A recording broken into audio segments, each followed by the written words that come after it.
El frasco, irritando a los promotores de la limpieza étnica. ¿Qué tal? ¿Cómo están? Bienvenidos a un nuevo programa de El Frasco, Medio Sin Cura, esta suerte de recipiente donde se dan cita las noticias de la semana, lo que se dice en las redes sociales y lo que supuestamente es la realidad internacional. Tras 11 meses de genocidio, la narrativa israelí intentó instalar que todo se trataba de Hamás. Pero semanas atrás, mientras seguían bombardeando a civiles en Gaza, sucedía esto en la ribera occidental. Un centenar de colonos israelíes irrumpió anoche arrasando con todo en la aldea de Yit, en la Cisjordania ocupada. Quemaron coches y casas y abrieron fuego contra la población.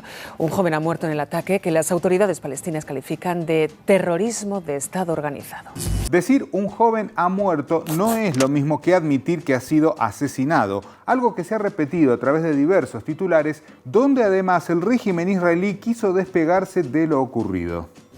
Netanyahu y Herzog condenan ataque de colonos israelíes en Cisjordania en el que murió un palestino. Claro, como si los colonos israelíes no fueran armados y amparados por un régimen que intentó hacer creer al público que no logró impedirlo.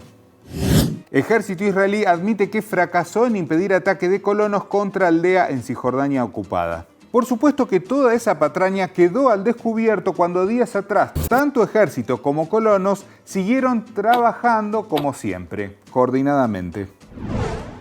Militares y colonos israelíes continúan llevando a cabo ataques mortales en los territorios ocupados de Cisjordania. Están usando ataques aéreos, están usando la fuerza aérea, están usando tanques, están usando excavadoras. De inmediato, los medios hegemónicos replicaron la narrativa israelí para alivianar lo que es una invasión en toda regla, utilizando términos como si se refirieran a un territorio propio. Las fuerzas israelíes continúan con las redadas en varias ciudades de Cisjordania ocupadas. Durante el segundo día de la incursión a gran escala en el norte de Cisjordania, el ejército israelí llevó a cabo una operación en el norte de los territorios ocupados. Y allí también radica otra cuestión que no se puede soslayar. Son territorios ocupados y eso viola las normas internacionales, por más recurrente que esto sea para el ejército sionista. Ergo, es ilegal. Y lo que Israel está haciendo ahora es combatir a la gente que vive bajo la ocupación, lo cual es una violación total de cualquier derecho internacional que dictamina cómo debe comportarse la fuerza que ocupa. Del mismo modo, se sigue usando la palabra confiscar como eufemismo de algo que es un crimen: robar. ¿Cómo colonos judíos aprovechan la guerra en Gaza para confiscar más tierra palestina en Cisjordania? Pero no se trata solo de seguir robando territorio, sino de convertir la vida de los nativos en un infierno. En resumen, replicar lo de Gaza. Los palestinos acusan a Israel de intentar hacerles la vida imposible para obligarlos a marcharse. Y lo que intentan hacer ahora en Cisjordania es trasladar los actos de genocidio y la limpieza étnica que están haciendo en Gaza en Cisjordania. Por ejemplo, en Gaza bloquearon la ayuda humanitaria condenando a cientos de miles a sufrir hambre. Y en Cisjordania, el campo de refugiados de Jenin sigue sitiado sin luz y no puede entrar comida, ni medicinas, ni médicos. Sobre Gaza, una ministra israelí manifestó estar orgullosa de la destrucción allí provocada. Seguramente también lo estará por esto. Las fuerzas de ocupación israelíes arrasan calles e infraestructura en el barrio de Al-Zahra en Jenin. En Gaza bombardearon ambulancias para que no pudieran asistir a miles de heridos y asesinaron a personal médico. Mientras tanto, en Cisjordania, las fuerzas israelíes impidieron que una ambulancia salvara a un palestino que había recibido un disparo en Al-Jalil, en Cisjordania. Ministerio de Salud: condenamos los ataques deliberados de la ocupación israelí contra las tripulaciones médicas y ambulancias en Jenin, donde un médico y 2 oficiales escaparon milagrosamente de la muerte mientras cumplían con su deber humanitario. Se trata de una política criminal que se retroalimenta y se replica en toda Palestina, porque los colonos ilegales que invaden la ribera occidental ya hacen planes en Gaza.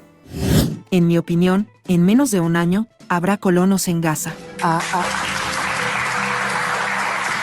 Sí, aplaudieron esa idea. Y esto ocurre porque hay ocupas que ya tienen una mentalidad en la que colonizar, es decir, usurpar territorio ajeno y someter a los nativos, tiene mala reputación.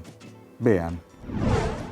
Y sé que es una visión minoritaria. Creo que el colonialismo tiene mala reputación, como que el genocidio es malo, pero colonizando lugares que son genocidas y tienen mala ideología, es bueno entrar y corregir sus puntos de vista.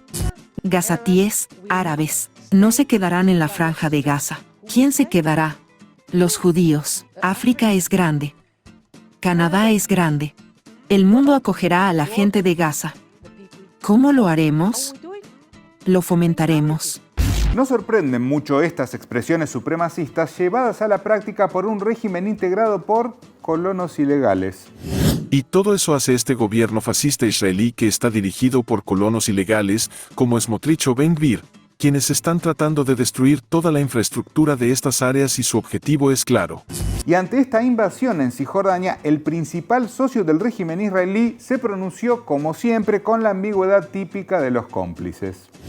Estados Unidos rechaza la idea de desplazamientos masivos de palestinos en la Cisjordania ocupada. Un portavoz del Departamento de Estado dijo que Estados Unidos reconoce las necesidades de seguridad muy reales de Israel, que incluyen la lucha contra la actividad terrorista en Cisjordania. Desplazamientos masivos, por no decir forzados, como parte del plan colonialista, y con lo de necesidades de seguridad, apelan al tan usado pretexto del supuesto derecho a defenderse. ¿Defenderse del ocupado? A pesar de este genocidio, siguen diciendo que Israel tiene derecho a defenderse. ¿Defenderse ante quién? Esa es la pregunta. Claro.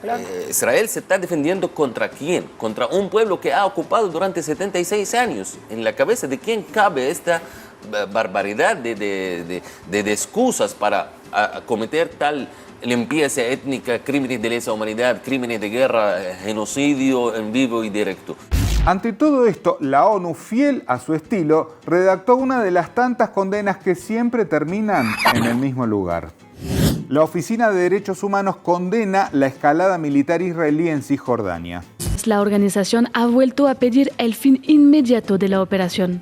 Una vez más que esas Naciones Unidas, esos organismos internacionales que han sido muy bien utilizados para atacar a pueblos que están en resistencia, como Venezuela, como Cuba, como Nicaragua, han servido de nada para ayudar al pueblo palestino.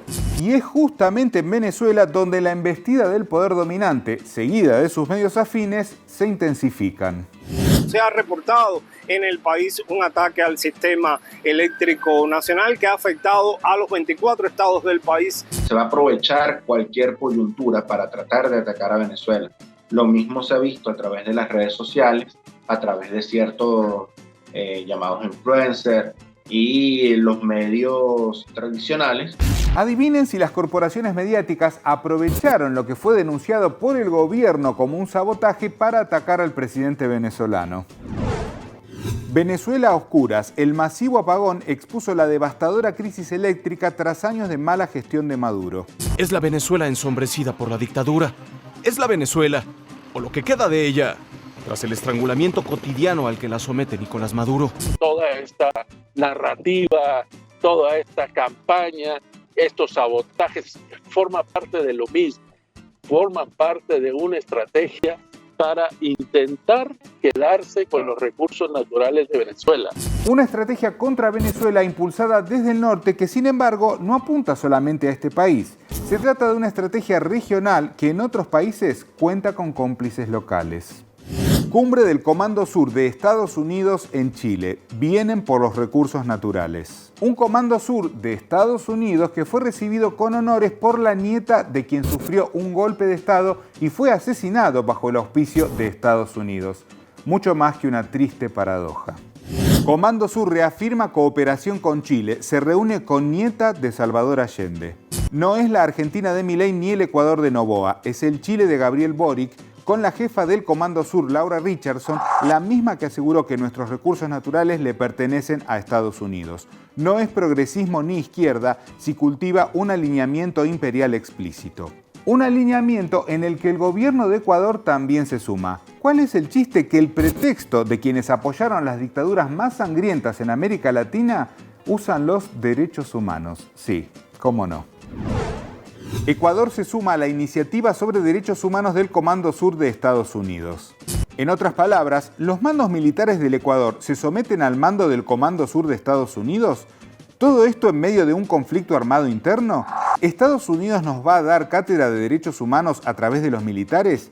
Si esto no es coloniaje puro y duro, ¿qué cosa es? Bueno, imagínense cómo se puso Milei, que ya le entregó una base a Estados Unidos, al ver que los gobiernos de Chile o de Ecuador le podían sacar la delantera en genuflexión hacia Washington. No señor, nadie le gana al peluca. Tienen la llave de acceso a la defensa. Estados Unidos envía a Argentina a un asesor en ciberseguridad. Si bien siempre hubo relaciones con asesores estadounidenses, siempre se hacían charlas, capacitaciones, pero es la primera vez que va a tener un acceso total. Como decíamos antes, esto está enmarcado en un avance del Comando Sur. Al respecto de esta nueva e inédita entrega de soberanía, esto dice Sergio Eiza, analista en defensa y seguridad. Es como si invitaras a alguien a tu casa para que te repare la computadora y le des las claves para hacer un relevamiento. Solo te queda la confianza de que esa persona se fije solamente en por qué la computadora funciona mal y no se haga una copia de todos tus archivos. Hoy hay pueblos que luchan por su tierra, otros que luchan por sus recursos y otros que luchan por su soberanía. El denominador común es que los usurpadores de esos derechos trabajan día y noche para doblegarnos. ¿Podrán? Lo auspicioso es que la respuesta no les pertenece solo a ellos. Esperamos sus comentarios, por supuesto, y no se olviden de suscribirse y activar la campanita para seguir recibiendo todas las novedades aquí, en El Frasco, Medios sin Cura. El Frasco, Medios sin Cura.